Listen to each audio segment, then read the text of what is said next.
사랑해 주님 감사합니다. 날마다 그리스도 안에서 새 출발하는 우리의 삶이 되게 도우시고 인도하여 주시옵소서. 이 새벽에 또 주님의 성전으로 불러주신 은혜 감사합니다. 우리의 발걸음이 헛되지 않게 도와주시고 또 말씀과 기도로 주님 앞에 가까이 나아갈 수 있는 복된 시간으로 인도하여 주시옵소서. 감사드리며 예수의 이름으로 기도드렸습니다. 아멘. 다 같이 사도신경하시겠습니다.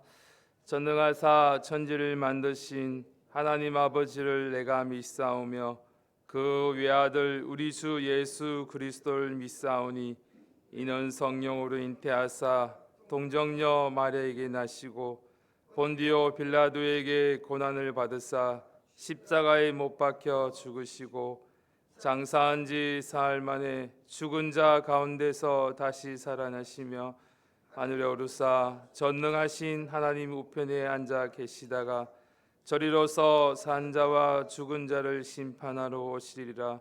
성령을 믿사오며 거룩한 공회와 성도가 서로 교통하는 것과 죄를 사하여 주시는 것과 몸이 다시 사는 것과 영원히 사는 것을 믿사옵나이다. 아멘. 오늘 하나님의 말씀은 사사기 8장 22절에서 28절까지 말씀입니다. 사사기 8장 22절에서 28절까지 말씀입니다.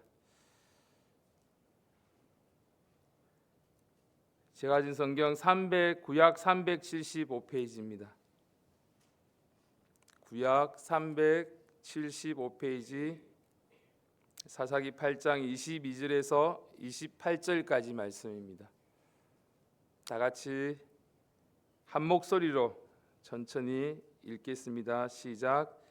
때에 이스라엘 사람들이 기드온에게 이르되 당신이 우리를 미디안의 손에서 구원하셨으니 당신과 당신의 아들과 당신의 손자가 우리를 다스리소서.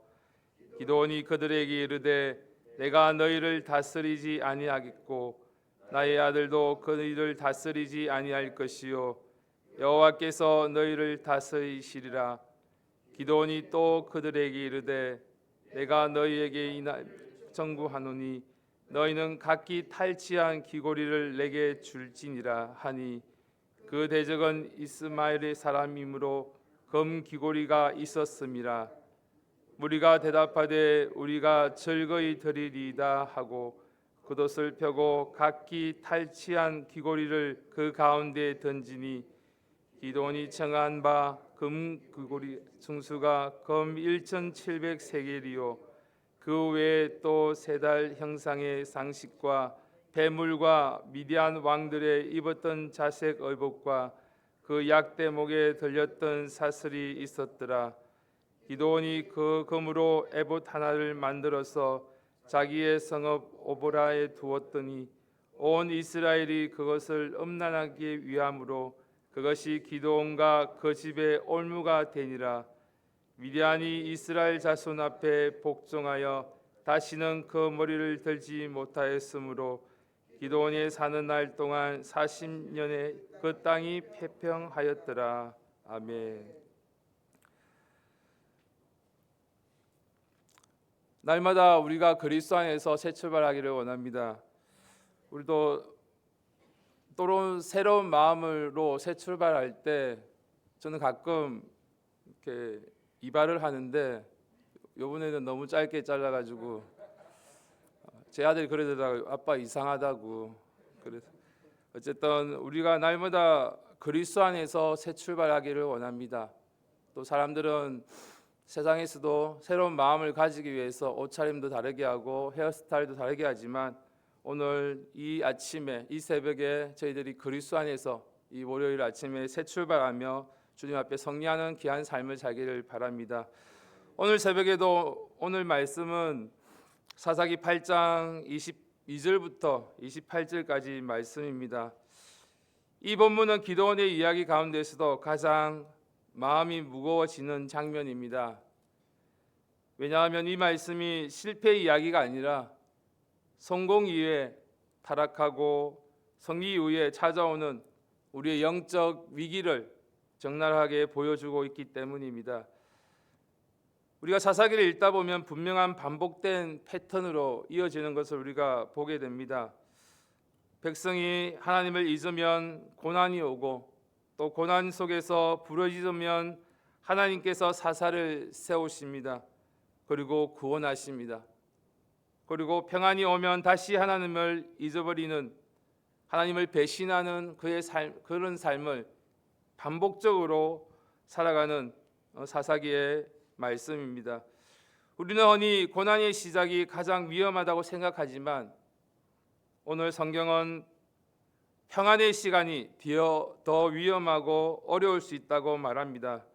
오늘 본문은 바로 그 사실을 저와 여러분들에게 분명하게 보여주는 말씀입니다. 22절에, 사사기 8장 22절에 제가 읽어드리겠습니다. 때에 이스라엘 사람들이 기드온에게 이르되 당신이 우리를 미디안의 손에서 구원하셨으니 당신과 당신의 아들과 당신의 손자가 우리를 다스리소서. 전쟁이 끝난 그때에, 바로 그 직후에 미디안의 압제는 완전히 무너졌습니다. 이스라엘은 오랜 두려움에서 벗어나서 그 승리의 순간을 만끽하는 순간이었습니다. 이스라엘 백성들의 입에서 나온 말이 하나님을 찬양하는, 하나님을 높여드리고 하나님께서 우리에게 승리를 주셨다는 고백이 아니라 당신이 우리를 구원하셨습니다라고 기드온의 편에 서서 기드온을 높이는 상황에 우리는 목도하게 됩니다. 그리고 그 요청은 단순한 지도자의 역할이 아니라 당신과 당신의 아들과 당신의 손자가 우리를 다스려 달라고 요청하고 있는 그 말씀입니다.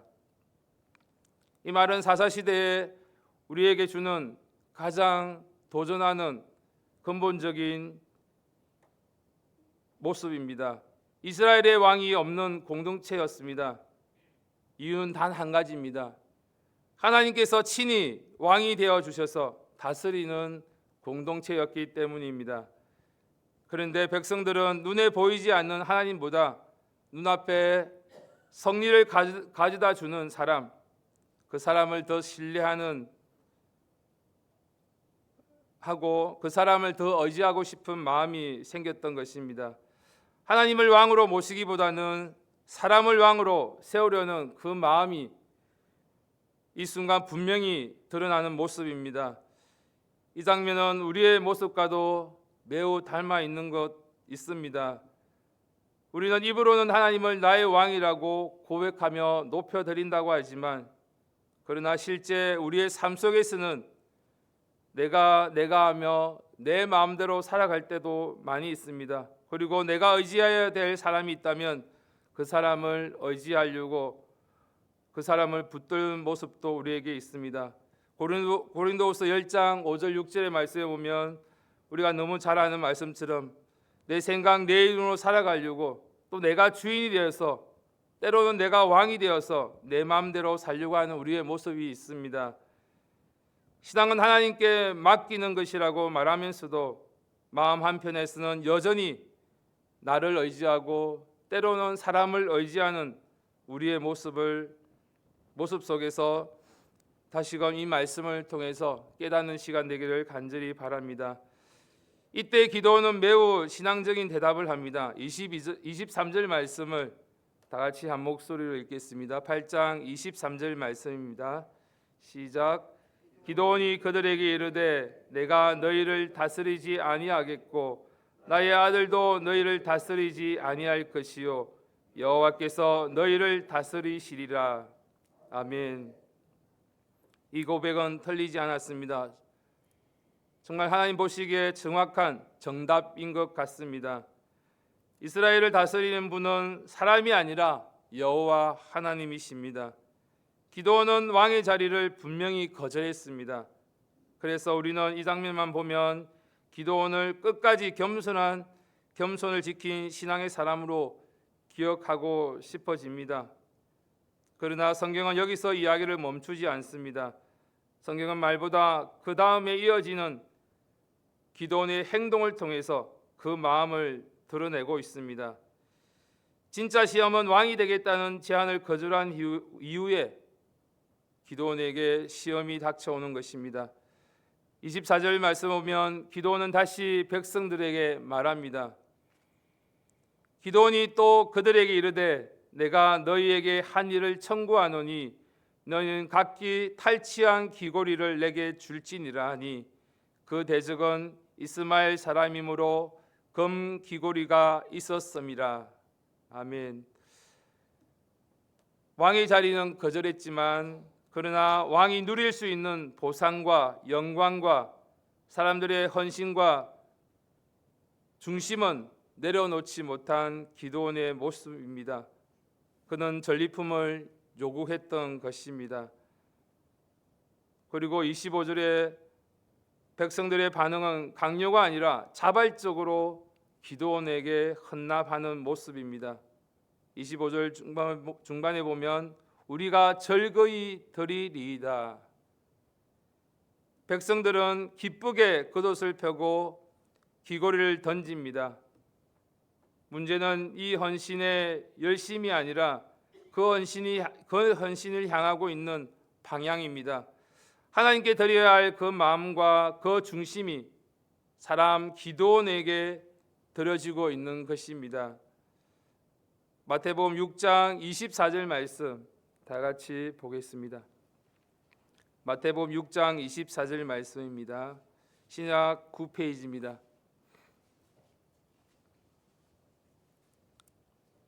마태복음 6장 24절 말씀 다 같이 한 목소리로 읽겠습니다. 시작. 한 사람이 두 주인을 섬기지 못할 것이니 혹 이를 미워하며 저를 사랑하거나 혹 이를 중히 여기며 저를 경히 여김이라. 너희가 하나님과 재물을 겸하여 섬기지 못하느니라. 아멘. 이 말씀은 단순히 돈의 이야기가 아닙니다. 무엇이든지 나의 주인이냐는 질문입니다. 기도원은 입술로는 분명히 말했습니다. 여호와께서 너희를 다스리시리라. 그러나 삶 속에서는 왕의 보상과 왕의 영광과 사람들의 헌신을 본인이 취했던 것입니다. 그는 하나님을 왕으로 고백하면서도 동시에 재물과 영광과 그 모든 헌납들은 다른 것이 아니라 다른 주인의 품이 아니라 자기가 가졌던 것입니다. 예수님의 말씀이라면 이것은 함께 갈 수 없는 길입니다. 하나님과 재물을 겸하여 섬길 수 없듯이 하나님과 자기의 영광을 동시에 왕으로 모실 수가 없는 것입니다. 26절 말씀 보면 분명히 그거에 26절 말씀 보면 그 규모를 분명하게 보여주고 있습니다. 제가 읽어드리겠습니다. 기도원에 청한 바 금 귀고리 중수가 금 1,700세겔이요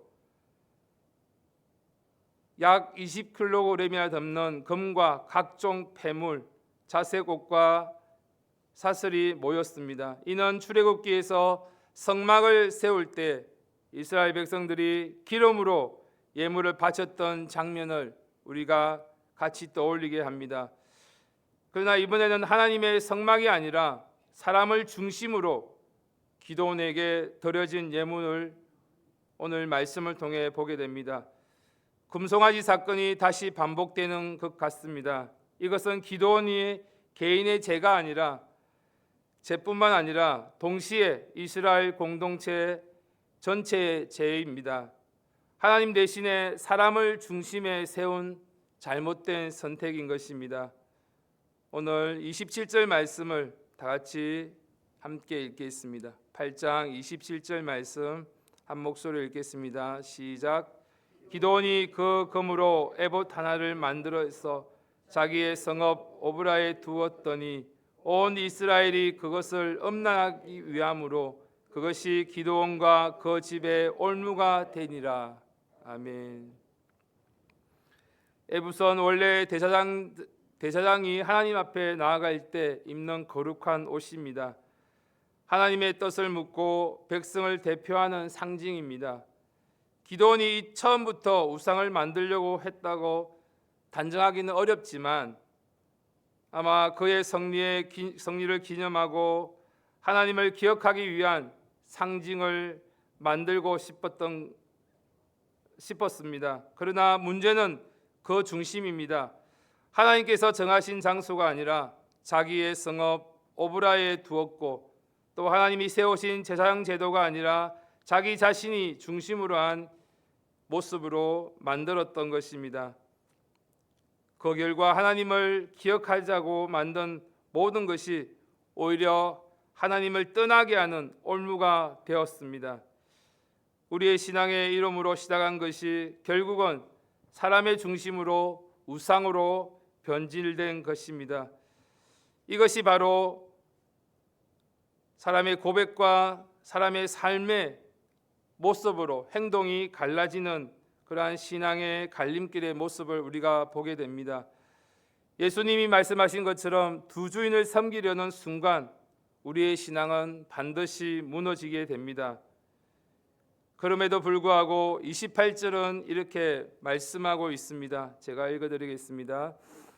미디안이 이스라엘 자손 앞에서 복종하여 다시는 그 머리를 들지 못하였으므로 기드온에 사는 날 동안 40년에 그 땅이 태평하였더라. 아멘. 외적인 평화는 유지되었습니다. 전쟁은 끝나고 나라는 안정되었습니다. 그러나 그 영적 중심에는 이미 흔들려 버렸습니다. 성경은 외적인 태평함이 반드시 하나님을 기쁨과 일치되지는 않습니다. 일이 잘 풀린다고 해서 신앙이 건강한 것이 아닙니다. 오히려 잘 풀릴 때 우리의 마음은 가장 쉽게 하나님에게서 멀어질 수가 있습니다. 오늘 본문 말씀을 통해서 또 예수님께서 우리에게 주시는 말씀을 우리에게 분명한 기준을 제시합니다. 하나님만이 왕이시든지 아니면 다른 것이 왕이 되든지 둘 중에 하나입니다. 하나님을 왕으로 고백하면서 동시에 재물과 성공과 사람의 인정을 왕으로 모실 수가 없습니다. 진짜 신앙의 시험은 고난의 자리가 아니라 승리 이후에 우리에게 찾아옵니다. 진짜 겸손은 왕의 자리를 거절하는 데서 끝나지 않고 왕의 자리를 하나님께 온전히 내어드릴 때 우리의 삶 속에 드러나게 됩니다. 우리가 다시금 정말 하나님을 나의 왕으로 고백하며 인정하고 있는지, 아니면 때로는 말만 고백으로 끝나고 나의 삶 속에서 다른 것을, 내가 왕의 자리에 또 다른 것이 나의 왕으로 우리의 삶 속에서 모시고 있지는 않는지 돌아보는 귀한 시간 되기를 바랍니다. 오늘 새벽에 우리를 돌아보면서 나는 하나님을 왕으로 고백하면서도 내 삶 가운데서 또 다른 주인을 두고 있지 않은지, 또 하나님과 재물을, 하나님과 나의 영광을 겸하여 섬기고 있지 않은지 돌아보며 회개하는 시간이 되기를 간절히 바랍니다. 참된 승리는 전쟁에서 이기는 것뿐만 아니라 승리 후에 하나님 앞에 무릎 꿇고 그 승리를 하나님께 돌려드리는, 하나님께 영광 돌리는 우리의 모습이 있어야 될 줄 믿습니다. 오늘도 우리의 삶 속에서 오직 하나님만을 섬기며 하나님을 인정하는 우리의 삶이 되기를 바라며, 우리의 신앙의 중심에 사람이 아니라, 우리의 승리가 아니라, 성공이 아니라 하나님만이 계시기를 간절히 소망하는 오늘 하루의 삶이 되기를 바랍니다. 이 새벽에 왕이 되려는 마음을 내려놓고 참되신 왕이신 하나님을 다시 나의 삶의 주인으로 모실 수 있는 오늘 귀한 하루의 삶이 되기를 간절히 바랍니다. 다 같이 기도드리겠습니다. 하나님 아버지, 정말 하나님을 나의 왕으로 인정하며 고백하며 입술로는 고백하지만 나의 삶을 살아갈 때는 어느덧 내가 그 자리에 있고 또 물질이 그 자리에 오고 또 다른 사람들이 그 자리에 왕의 자리에 있을 때가 있음을 이 시간 고백합니다. 우리의 삶 속에 두 주인을 섬길 수 없다고 분명히 말씀하셨사오니 오늘도 하나님을 외에 다른 주인을 섬기는 어리석은 자가 아니라 오직 하나님만을 나의 주인으로 모시고 왕으로 모실 수 있는 귀한 하루의 삶이 되게 도우시고 인도하여 주시옵소서. 이 시간 각자의 모습을 돌아보시고 두 주인을 섬길 수 없다고 분명히 말씀하셨는데 혹시 우리는 하나님을 왕으로 하나님을 주인으로 섬긴다고 말하면서 또 다른 것이 나의 왕으로 섬기며 살아가고 있지는 않은지 시간 그런 것이 있다면 그리스도 피로 씻어달라고 주여 삼창하시고 간절히 기도드리겠습니다. 주여 주여 주여